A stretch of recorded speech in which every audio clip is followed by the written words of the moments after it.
Welcome to the Feisworld Podcast, engaging conversations that cross the boundaries between business, art, and the digital world.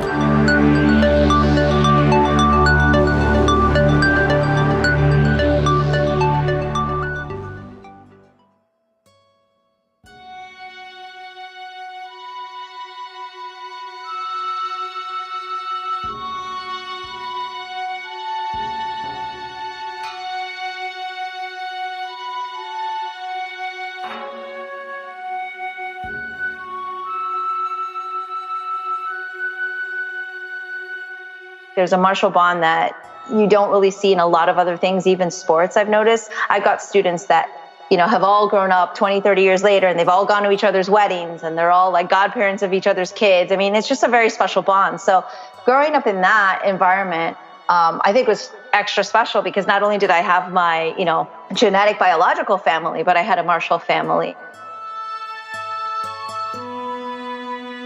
I think doing something that makes somebody feel good and will help with their confidence. So, for example, I always encourage kids to do martial arts because it makes them more confident.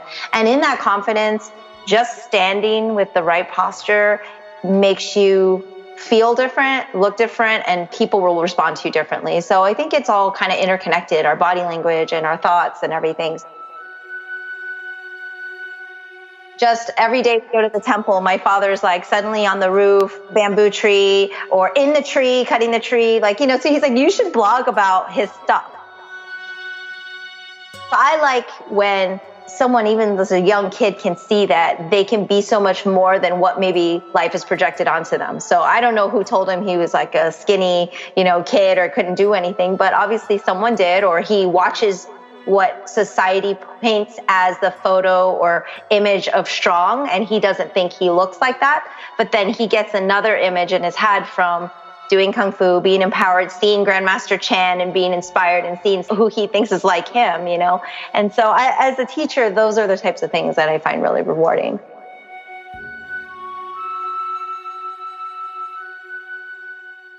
Hi, how are you? This is Fei Wu, and I am the host for the Feisworld Podcast. Thank you so much for tuning in and choosing to spend this time with us. I'm excited to announce a new guest on Feisworld today, and her name is Mimi Chan. Mimi moved with her family from Boston, Massachusetts to Orlando, Florida in 1980, where her training in martial arts began under her father, Pui Chan. Upon the family's move to Orlando, her father built the Mulan Temple, the first traditional Chinese martial arts temple built in the United States. By the age of 5, Mimi was already performing in local exhibitions. She specializes in Kung Fu, open hand, and weaponry. Have you heard of the Disney movie named Mulan? It's a Chinese folktale about a teenage girl who disguises herself as a boy to fight the invading Huns. Turns out, Mulan's facial features and figure was modeled after Mimi. I still remember vividly when I first watched Mulan, and it remained to be one of my favorite Disney movies of all time. Mimi has won grand champion titles and gold medals in multiple international martial arts tournaments, in which she was undefeated.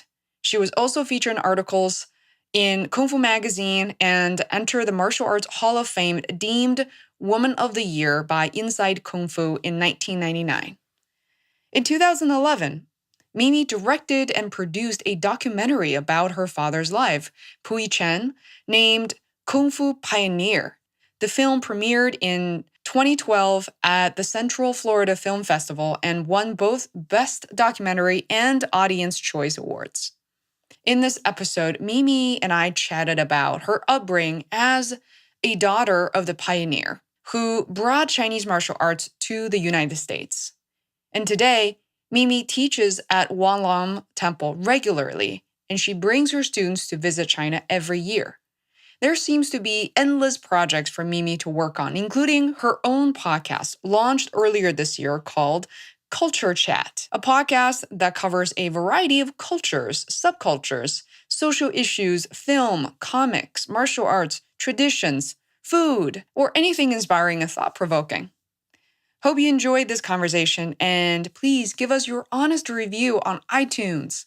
A star review only takes seconds, or a text review to elaborate on your feedback will be great too. I read all of them. Feisworld Podcast is free and ad-free, and takes my team and me more than 100 hours a month to research, record, and produce, and hundreds of dollars to sustain. So thank you for your support.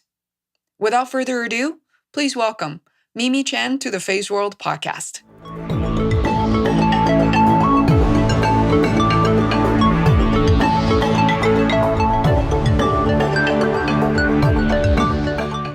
Mimi, welcome to Feisworld. Hi, thank you so much for having me on. I really look forward to this, and thanks again to Christiane for introducing you. I feel really blessed to have, these women in particular, Asian women who are so entrepreneurial, so brave in doing what they do, and to be willing to share their stories.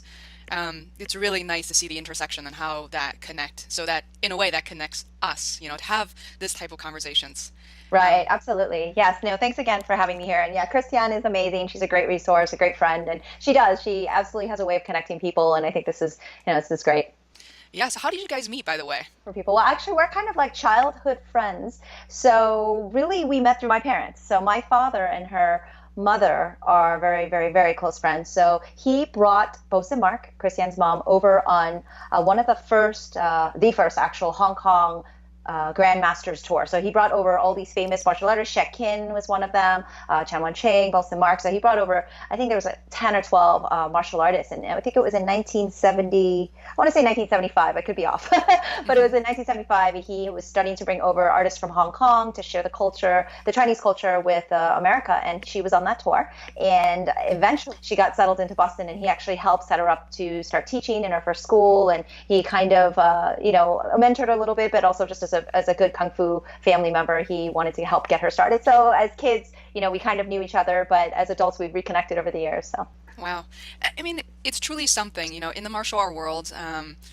I notice sometimes even just the level of competitions and sometimes the natural conflicts that arise. But your father not only did not avoid that, but introduced many other talents from Hong Kong, from China to the same city. I know that you guys actually lived in Boston for a while. So why do you think he was so keen on introducing other talents to the U.S.? His philosophy is not, the Kung Fu family is just that. It's a family. So even though we have our Walam family and we, support each other, he also truly believes in helping others, regardless of style. He helped Grandmaster Li Gonghong, who's a Charlie Foot. He brought his family over from Hong Kong. But he just truly believes, I think he's a bit of a philanthropist that way, but I think he doesn't really fear that type of competition, even though he's like, oh, you're coming right into my city. He doesn't fear that because he really believes that, I guess, that karma. If you do good for other people, good will come back to you. And if he believes in someone, he also believes in getting them out there and helping them be the best they can be. So I don't think he sees it as a threat or competition.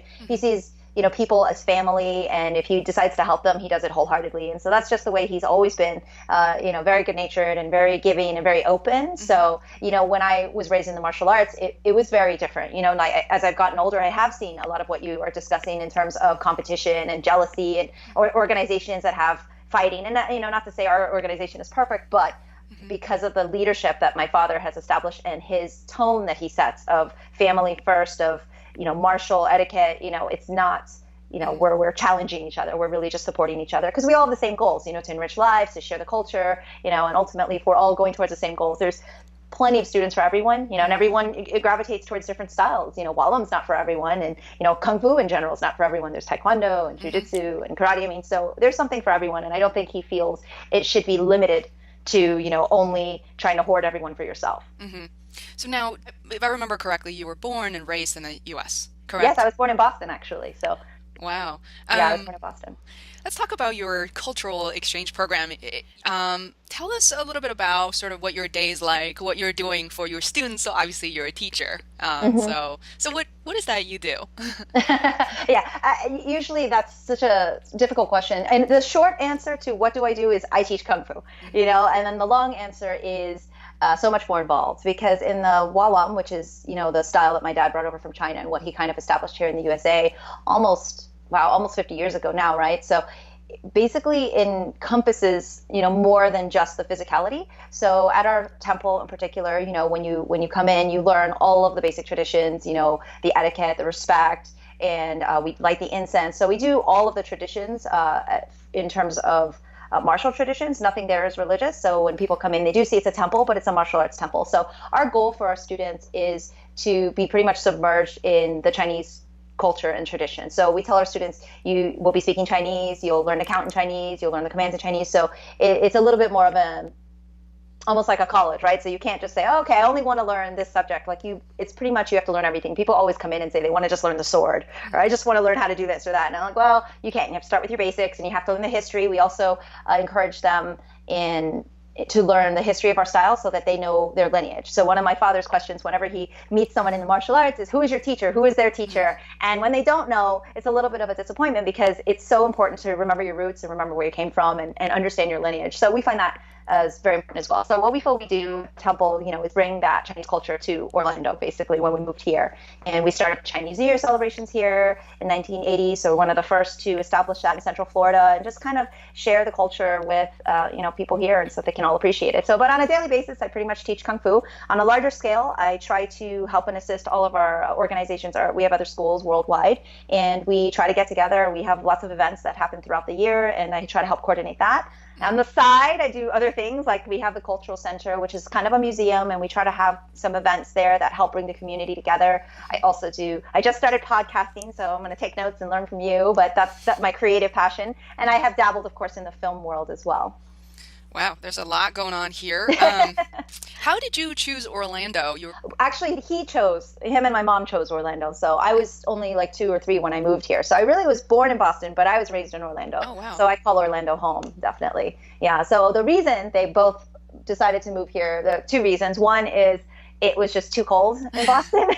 My father is from Guangzhou, the Shenzhen area. It's like, it's pretty much a warm climate. My mom is Jamaican, so she's Chinese descent, but she's Jamaican. So her and Boston did not agree at all. So yeah, they basically decided on Orlando. She also had family here, so. I'm curious to learn more about, as some of my listeners are thinking, nearly everybody in the U.S. knows what Kung Fu is, and I think ever since, with the Jet Li, with Bruce Lee and Jackie Chan, and there's a lot of Hong Kong movie influence there, and also those based here. What was it like for you to grow up in a martial arts family? Not just learning martial arts yourself, but literally, that this whole environment atmosphere is purely martial arts. What was it like for a little girl growing up? Yeah, it's funny because a lot of people do ask me that question, and I guess I don't know anything different. So the only projection I have is that when I was younger, I pretty much started classes since I was 3 years old. So I've been doing this my whole life. And so even after school, I would go straight to the temple, and I would be there until it was time to go home after the classes and everything. So I really grew up at the temple. I grew up on site at the Kung Fu school around Kung Fu students. So I very much saw everyone there as my family. Like, even though I had cousins and family members outside of the temple, really everyone there was who I identified with as my real family, and I noticed that actually carries over into my students, because as they train together and do events together, they form a very special bond. Like, there's a martial bond that you don't really see in a lot of other things, even sports, I've noticed. I've got students that literally have all grown up 20, 30 years later, and they've all gone to each other's weddings, and they're all like godparents of each other's kids. It's just a very special bond. So growing up in that environment, I think was extra special, because not only did I have my, genetic biological family, but I had a martial family. And of course, with that came a lot of hardships as well, because, I didn't get to play in the neighborhood. I don't know if kids still do that now anyway, but, I didn't have like that type of childhood where I would play, after school or have friends outside as much. I was mostly at the school, but I still had a very special environment where I had exposure to a variety and a diverse group of people all the time. People from all over the world actually came to train at the temple. So throughout, my summers, there would be people from, South Africa to Germany to, Canada, to like just from all over the world. So I was able to be exposed to a lot more, I think, than your average child. And because of my Kung Fu life, I also got to travel the world, at a young age. And my parents just felt it was important to expose me to that. So it was definitely unique, in terms of having that diversity and exposure, but there's definitely the hardships, like I had to go to every class, and there was a lot of hard training. And then maybe there was part of me when I was younger that felt I was missing out on some things as a child. But as I grew older, I realized, that I was being offered so much more. So, for example, I mean, you attended local schools, the places, you grew up in. Were there a lot of Asian people, classmates, or no? No, not really. Actually, in my elementary years, I actually went to a Catholic school, and that was maybe 10 minutes from the Kung Fu school. So it was pretty close by, but my parents would drop me off and pick me up. And there was probably like 3 of us or 4 of us, and probably 2 of them were Filipino. And then I think my one other friend was like Chinese, like me, So there really wasn't a big Asian community, especially in the early 80s. As time went on, now even, I would say, I guess if you look up the census or something, they're there, but the Vietnamese community actually is a lot more prevalent here in Orlando. So, but growing up there, it was primarily mostly around like Caucasian. And so if you were to be, attracted to other sports, like you said, and other types of play, such as if you're interested in soccer or field hockey, was it, did you ever express an interest in something outside of Kung Fu, and how did your family respond to that? As a young child, I actually didn't. I don't think I realized that there would be an option. I didn't think I had an option. I guess in school you had to play sports. And in all honesty, maybe being honest about it, is I actually don't consider myself very athletic or coordinated when it comes to sports. And everybody always gives me a hard time because, of course, I do Kung Fu. And I did also do gymnastics within the Kung Fu school. I mean, I was like the worst soccer player on the field at school when you had to play. Like volleyball was not my thing. So I think I wasn't good at it anyway. And since I had done Kung Fu for so long, that was kind of what just felt natural. But which is the irony is because most kids I see that do the cross training, their Kung Fu like really helps their sports, But, maybe that just wasn't my talent. You sound very confident, and I know that, we're probably similar in age, and it's definitely very different compared to, say, a young teenager who has to understand and accept, her own culture and to be able to relate to that. I came to this country, I wasn't born and raised here, so I came here when I was 17, and I still remember the level of awkwardness, going to school at Freiburg up in Maine, where there was literally, you can't see another Asian face within 300 miles. And, Wow, okay. And there's that obligation and the intent to share and the Chinese culture. But there's also part of that is like, how do we go about this exactly? Would people find us weird, strange? We're trying to make friends, we're trying to blend in and fit in. What are some of your advice kind of through your own experience? So look back and think that, no, that was the right thing to do. Then you actually were able to distill a lot of joy from that experience. Mm-hmm. Yeah, that's a good question. I feel I'm fortunate because my father really kind of paved the way for me, right? And it was my choice to walk that path and then also continue to pave a deeper way. But I definitely can empathize with what you're feeling because there are times when you're very young and you don't know any difference and you look around and most people don't look like you. I can only imagine coming from China where everyone looks like you and then you go somewhere and no one looks like you. I think it's much more disorienting than, the experience I had because at least I still had my family, and my mom has a lot of siblings and I had a lot of cousins. So I still didn't feel maybe as out of place, but there were definitely times when I was young and maybe as a young child even thinking, I wish I looked like the other kids or I didn't bring like fried rice to school for lunch. Everybody had a sandwich, little things like that you don't think about till someone points it out that that's weird, and I just feel like I was really fortunate because I was in the Kung Fu environment. So it made me very confident and it made me able to stand on my own 2 feet and also stand up for myself when need be. But in terms of advice, I feel like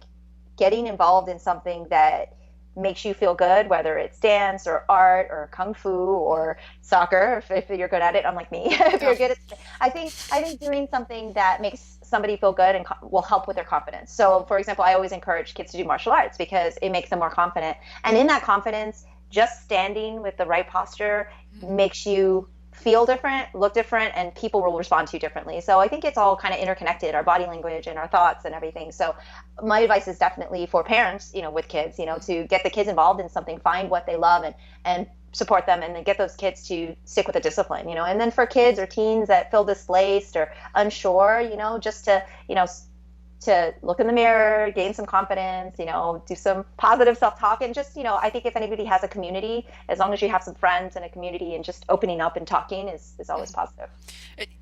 when I ask that question, I guess I expected someone without a martial art background to be able to answer that. And the moment you start speaking, I realized that you've thought about that long and hard, because now as a teacher, you're able to not only, be able to talk about your experience, but actually translate from your experience to something in a way that's more digestible, more bite-sized and easier to process. Because a lot of what we talk about in terms of feeling more confident from inside out, there's no path to doing that. There's no step 1, 2, and 3, and oftentimes not a straight line.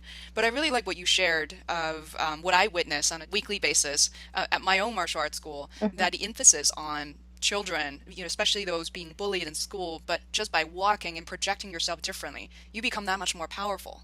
Absolutely. Yeah, absolutely. And I think with kids, it's, when parents bring them in, I say, it's less about the kicks and the punches and the forms, or, getting to that first weapon. All that's fun. But I think it's more learning to breathe, learning to stand up straight, learning to look people in the eye, learning to communicate, learning to speak and use your voice, those things they're not teaching in school, and I think it's a really important part of development that's getting a little lost. I have my thing with technology. Like, I love technology. I'm very tech, but I really think kids lose a lot of communication when they're buried in their screens. And so just things like that, just those verbal and physical cues that will help, kids become more confident. They won't even know it. It's very subconscious. It's on a subliminal level, and parents may not know it too. Like you said, there's no, here's step 1, 2, and 3, but that's definitely the starting point to, empowering others to feel good about themselves. What are some other stories that come to mind for you to witness the transformation of your teaching onto somebody, really any age, gender, or ethnicity? Like, what are some of the stories that are going to stick with you to realize how powerful it is that you're teaching?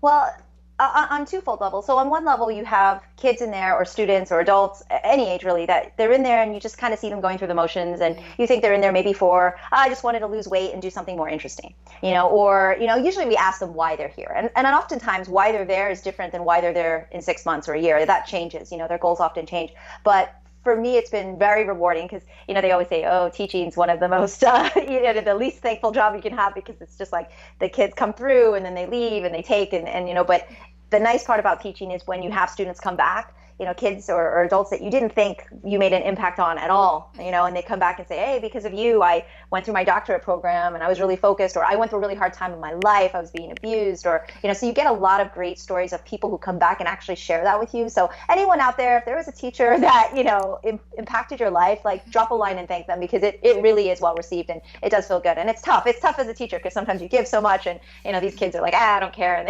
they go on.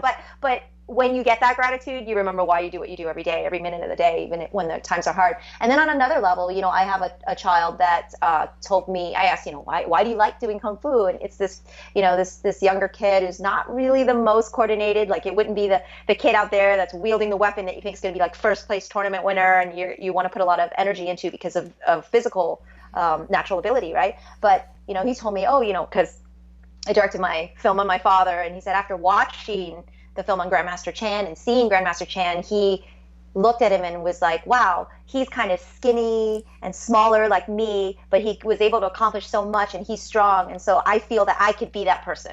So I like when someone, even as a young kid, can see that they can be so much more than what maybe life has projected onto them. So I don't know who told him he was like a skinny, kid or couldn't do anything, but obviously someone did, or he watches what society paints as the photo or image of strong, and he doesn't think he looks like that. But then he gets another image in his head from doing Kung Fu, being empowered, seeing Grandmaster Chan and being inspired, and seeing someone like him who he thinks is like him, And so as a teacher, those are the types of things that I find really rewarding. I just see myself walking into the dojang for the first time when I was 18 in the U.S. and versus, I also studied Kung Fu when I was in China, but the feeling of doing that here is somehow so much more powerful, because I felt alone, disconnected, scared, and all of a sudden, I'm only 5'4", and there are a lot of sports that weren't really tailored for me, or simply I wasn't trained for. And that martial arts family offered so much more than just the training itself. Granted, I'm still friends with so many of them, much more so than the friends that I met in college. Yes. As crazy as it sounds, and And I often tell people too that there's such a big variety of folks that you meet, doctors, lawyers, writers, and not just kids exactly your own age. In turn, really those adults at the time, I was 18, they were 28, they pointed me, they gave me so many shortcuts in life when it comes to career, Yes. choices. And I wish there were more female instructors like yourself, whereas my experience has mostly been male instructors, and actually most of them are really big and built, and it's hard for me to relate to, but I always wish that there was, for young girls especially, I'm not sure if you notice that when they look at you, who you are and what you do, the way that you project yourself, there's instilling hope and another level of confidence that they wouldn't really easily get it elsewhere. And so I discovered from Chris Yen that Mulan was modeled after you. Yes. So tell me, how did that happen exactly? That was one of my favorite movies. Oh, yeah, absolutely. Yes. Yeah. Well, I mean, it's really cool because that's what Disney does, right? They immortalize you. Like, I'm like, that was like 20 plus years ago. But the little kids that come in, even today, their parents are telling them that, this is Mulan. And so that's usually what they think. And sometimes they call me Sifu Mulan instead of Sifu Mimi, which is kind of cute. But yeah, so we actually do a lot of work with Disney World. So the short story is that we pretty much were performing for the animation team, and they bring in just artists, they bring in food, they bring in everything from China to give them inspiration. I mean, they did go to China, but in the Disney studios at that time, they were bringing in a lot of performers. They brought us in to help teach Tai Chi, to relax them, and just to get them in the mood, to get them inspired. And so Mark Hen, who is the lead animator for Mulan at that time, was still looking for his face. And then so he basically saw me while I was there performing, and I was around the same age as she was. My father did martial arts, and his, the character, and he just saw a lot of parallels. And I already really did know Kung Fu, and I think he liked that. And then pretty much from there, I was able to just model for the character, and I did some video reference, which is where they film you like an actual sequence. So I did all the fight scenes. My cousin actually was the Captain Shang character, and he came in and we did fights together for that, and they videoed that, and then they used that to reference back for the drawing. And then I also did still stuff where I would just pose, and they practice drawing me. Wow. What was it? You said that was 20 years ago. I'm losing track of time because I think it was 99 it was released. Wow. So it's been a while. Wow. Well, the drawing probably started way before that. I happened to so it was with Disney, the Disney studio. Yep, Disney. I interviewed Christina Reed on my podcast very early on, and she was a shining example of just a phenomenal producer who did Kung Fu Panda, and more recently there's Big Hero 6, and for they won was it Oscar animated short as well as animated feature, and that one was for the feature. So I know how long it took, typically anywhere between 5-6 years or more. So yes. The drawing and such, I probably started even before that. What was it like, and how did it make you feel that you're doing your favorite things as in Kung Fu, in your life, and your dad is this prominent figure, and then yet the Disney Studios is kind of creating a figure for you. I mean, how did it feel? When I was younger, I think I was just caught up in so many things. I don't think I stopped to process it. When it came out and when I first saw the poster, I think that was the moment that I really, because it was so many years before it finally came out. So what was happening, it was kind of like, oh, this is cool. But we work with Disney so much that we're on the lot all the time. So it didn't feel like this new crazy thing. I mean, we did the grand opening for the China Pavilion at Epcot in like 1982. So we've been working with them. We do the Lion Dance show out there. So we've been performing out there for several years. Like we're kind of connected. So that production part of it was cool, but it wasn't as exciting as when I finally saw the poster, because to me the poster actually does look like me. Like I feel like the poster looks like me. I feel like in the film, it's here and there, like it just depends on what she's doing. When she's doing Kung Fu, I feel like she looks like me because I can see all my moves. When she's singing, not so much. No, I'm just kidding. but yeah, when I sat there and I actually saw the poster like revealed for the first time, and then when I was invited to go see the movie, and then we had the cast party and all, that was very, very exciting to see. And it was on twofold. Like it was exciting because I worked on it, but it was exciting to see just an all Chinese cartoon, where it was centered around a folk tale that I had heard as a young child. I'm sure you have as well, like something very popular for us, that, to have a female heroine on top of it, and a Chinese female heroine was like even better. So it was a really proud moment. So. That's an incredible story. Also, I remember it coming out, that's a little bit before I came to the States, and I remember thinking, wow, for the first time ever, and there may be other scenarios, but in my memories, it was the first time that Disney has ever featured a, Asian, in this case, Chinese female heroine. It was just, it's an incredible experience, and realization for us. So I want to talk about your podcast. It took us a while with all the questions I had before this. So you recently launched your podcast. What was the kind of the reasoning behind that? Not that you had all this free time, clearly. Right. No, definitely not. Yeah, it's actually my husband, made me do it because basically, if I didn't do the podcast, I'd pick up some crazier project. And so this seemed more bite-sized. So like I mentioned in the past, like since 2012 to maybe 2015, I kind of had an insane crazy life. Like I directed the documentary Pui Chan Kung Fu Pioneer, which is about my father's life. And then I spent a year doing film festivals. It did really well, really grateful for that. It got really good reception. And then that took a long time, like years of my life and probably years off of my life as well, because I basically did everything. And then I decided I was going to open the cultural center. Well, my father actually decided, you're going to open a cultural center and I need it done. And he has all these amazing artwork and antique weapons. So basically curated the whole museum, literally like I'm in there cutting mat board, trying to figure out how to frame things. And we designed it, put everything up. That was the year after. Then I decide for the 35th anniversary of the Wallam Temple, and it's our 45th anniversary in the USA, I was going to put on this live show of Journey to the West, where I did a live action, like a theatrical Broadway style Kung Fu show. And it incorporated all of our schools from all over the world with one rehearsal.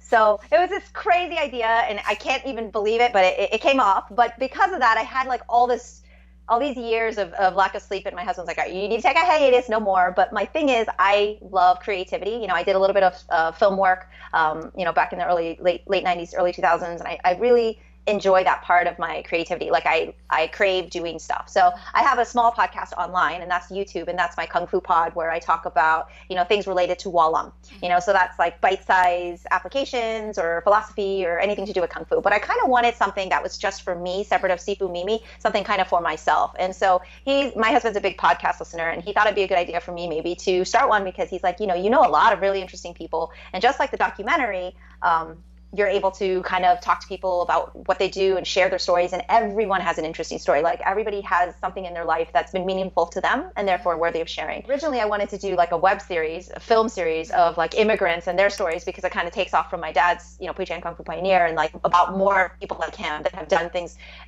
with their lives and immigration. And I know we don't talk politics on this show, but I also started to become a little bit active in that and in standing up for what I believe in and for others and what they believe in. And so I wanted to have a voice separate of my Kung Fu school that didn't, because it's very neutral there. People can, everyone is welcome with no judgment, but I wanted to have something that I had my own voice, and I thought that this would be a good forum for it. So I'm able to talk to anybody from, anything from someone in the military to LGBTQ community to films. I just interviewed one of my former Kung Fu brothers, and he was the fight coordinator for Wonder Woman. So, we just talk about Wonder Woman because that's like relevant and new and now. And so it's just anybody. So it's about culture and subcultures and just fun stuff. So something that I could have a creative outlet that was less stressful than doing like a web series or another film project, because that just takes so much out of me. And I've really been enjoying it. I am, so it's been a lot of fun, and I'm learning. So it's Culture Chat Podcast, and it's in its beginnings, but it's been a lot of fun. You got to start somewhere. And what are some of the podcast experiences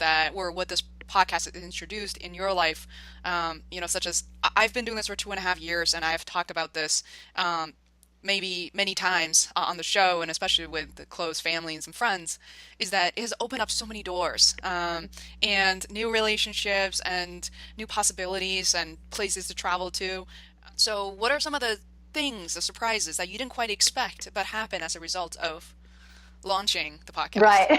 Well, the launch itself was a surprise. So Yeah. I was leaving to Brazil for a month because we had a school grand opening, and also we ended up doing a family trip where we took a cruise back through the Amazon River. And like I said, I'm kind of a doer. Like if I decide I'm going to do something, I like to research. I'm a big researcher, but I will basically research like crazy and then just do it, whereas I know a lot of people like kind of really take their time. And so I thought about doing the podcast, and then within a week I decided, let me do a bunch of interviews just so I have them. And then I decided, because I had read, you should have a few under your belt before you launch. And so I did. And then I'd read, it could take a few weeks to get, accepted to iTunes and whatnot. So I thought, well, it'd be really nice if I could get all that submitted, and then when I get back from Brazil, it's all ready to go. Yeah. So I went ahead, the day I was leaving for the airport to Brazil, I'm sitting there online trying to figure out how to submit it. I think I did it right. I don't know. I had to buy a web domain and then a server to upload to the web and all this stuff, right? So I did it, and then I get to the airport, and iTunes is like, congratulations, you're now live. And I was like, oh, no, this is not good, because I wasn't ready. So that was a surprise. And then when I was on the cruise to Brazil, I said, you know what, let me bring my microphone. I had my laptop and my microphone, and I said, I'm going on a cruise through the Amazon. What are the chances I'm going to meet some interesting people while I'm there? Pretty high. So I kind of documented that experience. Oscar, my husband, and I, we did some podcasts just about the culture itself because it's culture chat. And then I met some really interesting people on the ship, and we interviewed there. And that was really great because, like you said, you meet new people. And, I met this amazing couple from London, and I'm going to happen to be in London this year. So now I'll probably connect with them while I'm there. And That's awesome. Yeah. And I just, so that experience has been cool because, like you said, it's so much more than just, okay, I have an interview and then you're done. You make new connections, you make new friends, you network. I mean, next time I'm in Boston, you and I have to go for some tea. Yeah, for sure. And I'm there actually. So, and then I've also learned a lot about people that I already know. So, while interviewing people I know, I've heard stories that, we probably wouldn't have shared had I not been kind of digging into their background. And so it's really been fascinating. And just overall, just every interview I do, I don't know if it's interesting to everyone else, but it's really interesting to me. So I'm like, I think this is definitely share worthy. So yeah, I learned so much more about my mom. I couldn't believe it because she and I are close. We talk all the time. But I couldn't believe about her story of joining. She worked at the Forbidden City, the Palace Museum in Beijing for almost 40 years. Wow. And I didn't know how she got in because everybody else who got in were privileged and had everything that she didn't have, And so she basically just hone in on her skills. And I was really touched to hear that. And I also interviewed, in this case, other women whose moms contacted me, and women and men whose moms said, man, I didn't know that about my daughter or my son. And that was really shocking to me. Wow. And in a very pleasant way. I don't consider myself to be a blogger by any means, or even a podcaster. I'm learning in everything, right? So, but also, instigated by my husband. He's like, well, you should just blog because your life is interesting. Even just every day to go to the temple, my father's like suddenly on the roof, cutting a bamboo tree, or in the tree, cutting the tree. So he's like, you should blog about his stuff, like every day, what you see. So I've been trying to blog actually. And I end up realizing half of my blogs have been about food because I'm a bit of a foodie. Mm-hmm. So every country I go to, pretty much I'm not looking at the main sites. I'm just kind of looking at where to eat. So I do this extensive research on eating. So I'm very much into food, and I also do a lot of cooking. Wow. So I've been sharing a little bit of that with people. My husband's also a strength and fitness coach, so he does a lot of wellness and health stuff. And so he usually refers his clients to me when it's like, hey, do you want a recipe for paleo cookies or something that's kind of healthy? And so we try to eat as healthy as possible. What are you into? What types of food or cooking? My favorite type of food is Jamaican food because that's my mom's culture. So that's what I actually cook the most is Jamaican food. So yeah, on a regular basis, I usually eat a lot of Jamaican food. So for my Jamaican people out there, that's like my curry chicken or my pumpkin soup or my ackee and saltfish. Wow. So I like that. But I'll also cook, kind of just anything from Italian to, Vietnamese. I'll make pho. I'll make, pretty much anything. It's just whatever I decide I want to eat, I'll learn how to make it, and then I try to perfect it. And actually, one of the fun new things I've been doing to incentivize my assistant instructors at the school, they're all, kind of like college to high school kids. And so I don't know if you guys did this in China, but when we were young, we would have these charts for achievements, and they would literally be gold stars. Stars and stuff. Yep. So I call it the gold star chart, and I give these kids, and I say kids, but like I said, some of them are in their 20s, but to me they're kids. Yeah. So I give them gold stars if they do things that are above and beyond. So something where they've taken initiative, or something where they're, stepping out of what the bare minimum is. I want them to learn to critically think. I want them to learn to be creative. I want them to learn to take initiative and not just be responsible, but going above and beyond. So they get these gold stars. So once a quarter, there's a winner, and the winner gets this crazy, a Michelin type meal, a tasting menu. So I'll do an amuse-bouche all the way to petite fours at the end. So, and I'll make everything from scratch. Yeah. So I just did one actually a couple of weeks ago. So yeah, I'll start with an amuse-bouche. I'll even have a sorbet to cleanse the palate in the middle, and I make all of it. You make everything from scratch.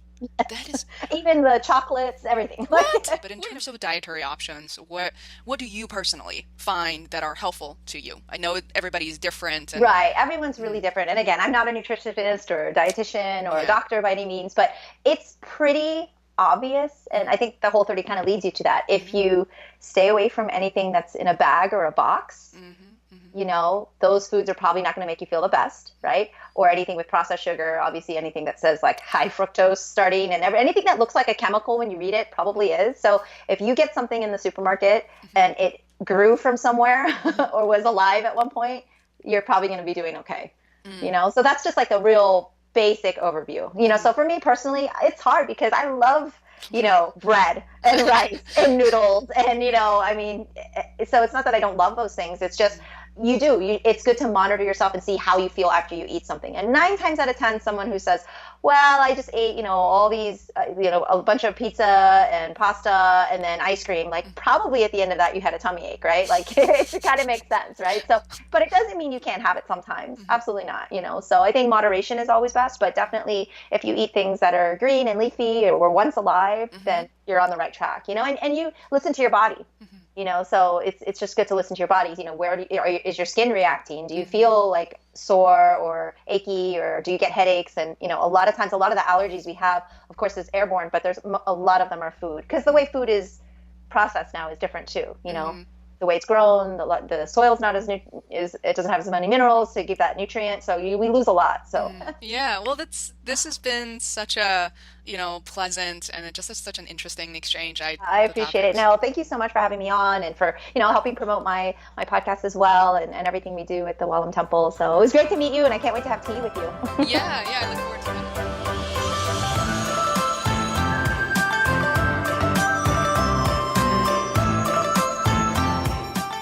Hey, it's Fei. I am back for a few words at the end of the show.